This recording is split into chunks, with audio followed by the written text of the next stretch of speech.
Check, check, check. And we are live, episode 6 of the Offensive Interference podcast. I'm Coach Gene Clemens. Thank you for joining us. Episode 6, take care of your chicken. I'm really happy to be able to come back to you again. It's been an awesome few weeks, probably since the last time I spoke to you guys on the pod. Sorry about that. And at some point we will get more regular, I promise. But as of right now, it's 4 downs time, and our first down takes us to probably one of my most epic topics, and that is to take care of your chicken. And right now, I'm talking to parents out there. Looking to the camera. Parents, I'm talking to you. All of you parents out there, we know you love your children, and I'm especially talking to our parents of athletes, our parents of football players, basketball players, baseball, volleyball, soccer. I'm talking to you all because I wonder sometimes about whether or not you're taking care of your chicken. And if for people who don't know what I'm talking about, Beast Mode Marshawn Lynch has a saying that he was saying. He was telling athletes to take care of their mental and to take care of their chicken. And if you don't know what taking care of your chicken refers to, it's taking care of your money. As a football coach, as somebody that's been on both sides of the aisle, as a high school coach, as a college coach, as somebody that is recruiting players to go to college, as someone who is, pushing players to college, as someone who's seen, people go through that process over and over and over again. I stopped and I started thinking, like, I know parents want the best for their children. And this whole thing about being able to, you got to spend money on your kid. If you got to help them chase their dreams. And I'm all for that. I think that that's a great thing. And sometimes you have to do that with knowing that you're not going to reap the benefits, or you're not going to see the return on investment maybe the way that you would like to see the return on investment. But why shouldn't you see the return on investment? So I'll talk specifically about football for a moment, because the new rage over the last probably 5, maybe more years now, is to spend a lot of money on camps and combines and clinics and 7-on-7 teams and trainings and all of these things. And I'm not saying any of it is bad. I'm saying that it's not bad if you do it in moderation. Everything that you do can be good if you do it in moderation. But when you OD on it, when you do too much, it actually begins to hurt you. What do you mean it begins to hurt? Well, let's start thinking about finances of everything. Let's start thinking about how much money you spend a year on your son to play football. Let's take away the football season. Let's call that a wash. In some places, kids don't have dues. And in some places that they do. So we won't even count that stuff. Let's just count up the money that you spend outside of the actual season, if you're someone who really cares about their kids' development. So you're spending money on a trainer. And again, I train kids, but anybody that knows me knows that I'm not smacking a kid or a parent over the head for money. That's not what I do. But I'm not mad at the people who are training kids, because if you have an expertise that you do, you should provide that service. It's up to the parent to regulate how much is good and how much is just OD. And so you're training with the trainer all year round, and you're doing that. And so now you're spending, let's just say somewhere modestly in a year, modestly over an entire year. Let's say you spend $1,000 on athlete training. That's not a large number. If you actually break it down, you're talking about over 12 months. And if you see me looking down and pushing something, this is me typing on the calculator, so I can give you something close to accurate. $83 a month. Now, I know for a fact that many of you are spending way more than this, but let's just say it's $1,000 that you spend directly on training. Now, let's say you take your kid to a few clinics, combines, exposure camps. Let's say altogether you spend another $3,000. No, let's be conservative. Let's say you pay another $2,000 on exposure camps in a year. Now you have them play for a team, a 7-on-7 team, where you have to pay for them to get on the team and all the travel expenses and everything like that. Let's say that's another $2,000. So now you're up to $5,000 that you spent. This is conservatively, because again, we know hotels cost like a mofo. Food costs like a mofo. The equipment, some of the stuff that you have to buy for the kid off season means that you got to buy more pair of cleats than you would if you were just doing the football season where you only had one, maybe two pair of cleats to buy. So now you're buying more cleats, you're buying more gloves, you're buying more gear to wear, different colors, because the different teams have different colors, and your kid wants to be able to match every team's color, unless they have like a deal or something, but I digress. So let's just say $5,000 a year that you're spending on this, and you've been doing this, let's just say conservatively, you've been doing this ever since your kid was 12 years old, ever since you decided, okay, let's get serious about this. You're 12, right? And you do this the entire time that kid is in high school. So you're talking about $5,000 a year, 12. So you're going back to, let's say, middle school.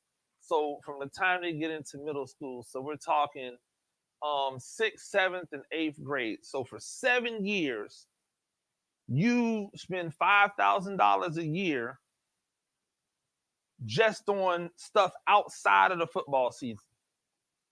That's $35,000 a year.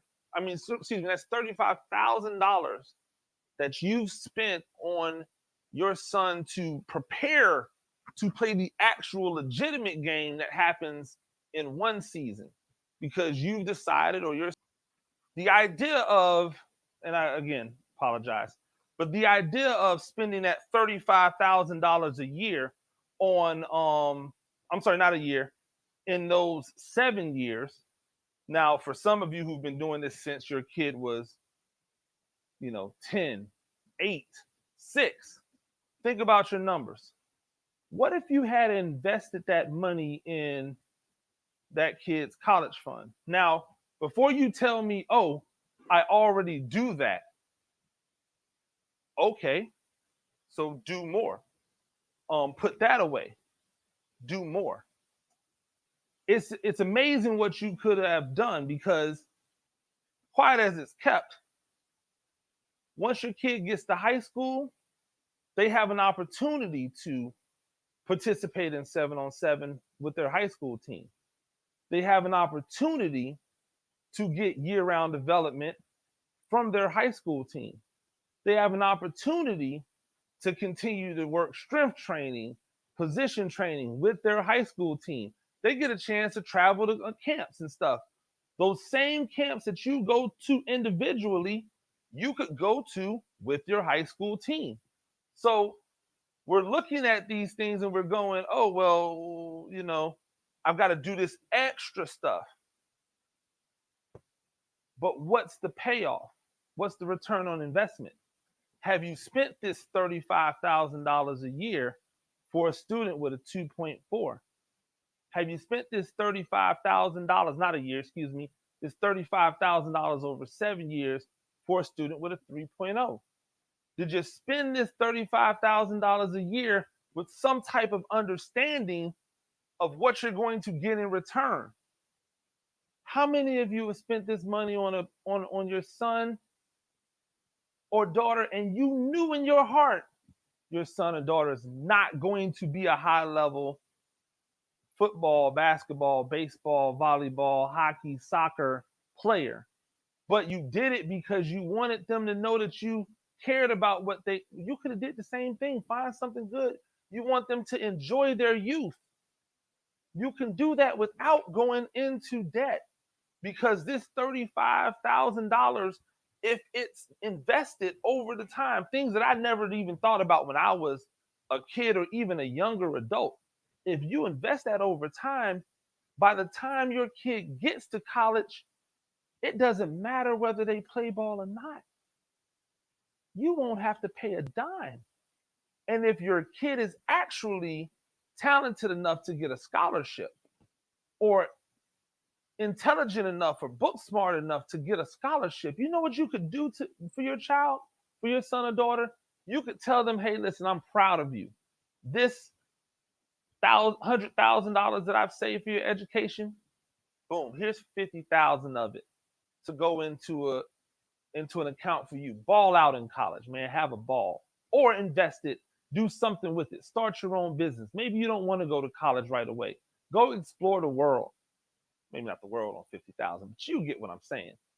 Take that other 50,000 and guess what you do?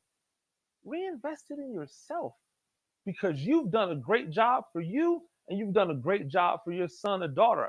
I sometimes struggle to understand why I see these kids. I mean, 5'9", 5'9", pudgy, unathletic, offensive linemen at these high level camps that I know that they spent money, exposure camps, they spent money out the yin yang. And I'm not saying that they shouldn't. I'm saying that couldn't they have done another camp that may not have been as much money? Because the reality of it is, and you and I both know it, if that kid isn't 6 foot something with a structural profile that a college coach looks for in an offensive lineman, there's most likely a chance they're never going to look at your kid. It doesn't matter how good they are. The kids at Coastal Carolina, those short offensive linemen that they had at Coastal Carolina, that was when Coastal Carolina was trying to get people to come as they were making the adjustment. Let's see if they're still recruiting the 5'10", 5'11" offensive linemen now that people think that they're the hot new thing in town.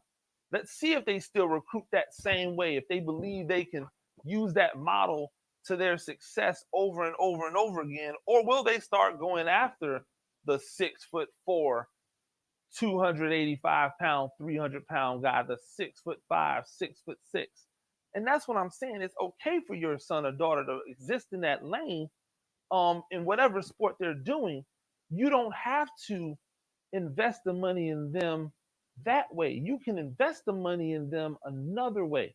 I have a really good friend of mine who never got birthday gifts or Christmas gifts growing up. All they got was gift cards, and their parents took all of that money that they got for their gift cards and stuff and put it into an account. And when they went off to college, they had money. They gave their kids that money so that they can enjoy themselves in college. I'm not saying you should have to not celebrate a birthday with gifts. I'm just telling you that there's different ways to do this. Football, unlike any other sport, is built to now be year round. Why not take advantage of it while you can? Even youth programs are year round now.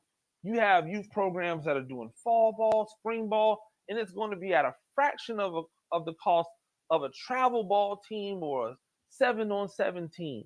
You can get that same training if you just use if you use what's around you.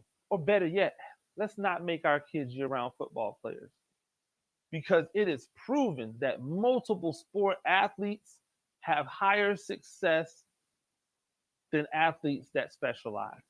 You know what else multiple sport athletes do? They don't get burnt out with their sport. They get an opportunity to work various muscles.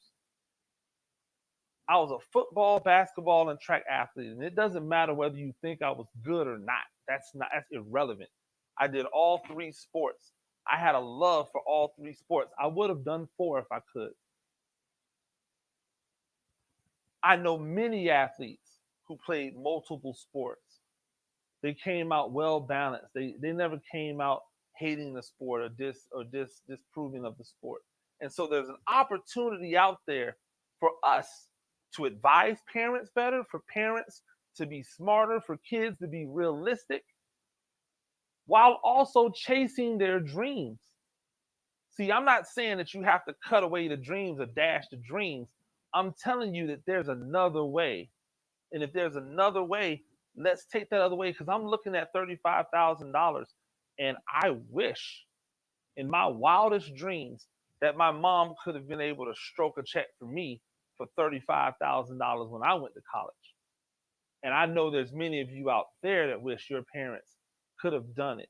You want to try to shrink the imbalance. You want to try to equal the equation of the social economic burdens, because we have people in the poorest of situations that are still able to find money to pay for their kids to do all of this stuff.